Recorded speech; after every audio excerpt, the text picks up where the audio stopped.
Sindaco, 8 mesi sono trascorsi dalla sua elezione, tante le novità, in un momento tra l'altro che Porto Empedocle si apre anche alla stagione estiva con l'organizzazione di tanti eventi, un consuntivo e qualche novità anche in merito al suo lavoro di sindaco. Sì, come hai detto sono già trascorsi 8 mesi e il lavoro che abbiamo fatto e che stiamo facendo è stato un lavoro immane visto le difficoltà in cui versava questo comune. Abbiamo affrontato come prime emergenze tutta una serie di iniziative che hanno visto il nostro territorio interessato dopo le piogge della fine dell'anno che lo hanno quasi devastato e quindi ci siamo impegnati nel cercare di ripristinare alcune strutture che erano andate giù. Infatti abbiamo avuto il finanziamento di 1,5 milioni di euro per quanto riguarda la strada statale, per così dire la curva Capizzi, 1 milione di euro per il consolidamento del costone della strada Garibaldi e 1 milione di euro per rendere finalmente percorribile e degna di essere chiamata strada per la San Calogero napoletano. Abbiamo anche mandato in gara il completamento della via Roma per 1.100.000 euro che vedrà la pavimentazione e il completamento fino ad arrivare alla fine della scuola Pirandello.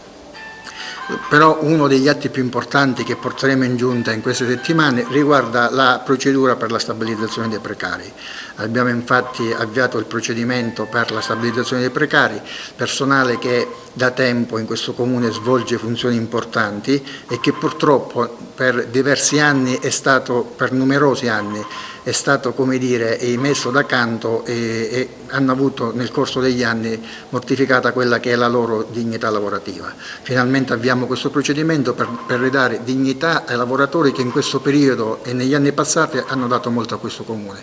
Manderemo in gara molto probabilmente le prossime settimane anche le opere di urbanizzazione di Contrada Ciuccava, un quartiere che per diversi anni, anzi per quasi un decennio, ha subito, come dire, è stata messa nel dimenticatoio e che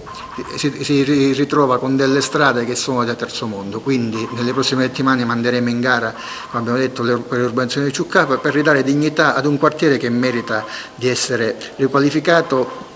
e messo a disposizione della città. È chiaro che per quanto riguarda questo periodo, questi 2 mesi per quanto riguarda l'estate, ci siamo già messi in moto ed abbiamo stelato un programma che uscirà nei prossimi giorni per fare in modo che la gente riacquisti quella libertà che nel corso degli anni è stata, come dire, dimenticata anche per colpa della pandemia. È chiaro che si tratterà di manifestazioni che faranno il conto anche con un incremento dell'indice di contagio che sta per risalire, però stiamo affrontando tutti i mezzi necessari per farle svolgere in sicurezza. Speriamo, che tutto si svolga nel miglior modo e che dia alla città finalmente la voglia di tornare in piazza, di aggregarsi e di socializzare.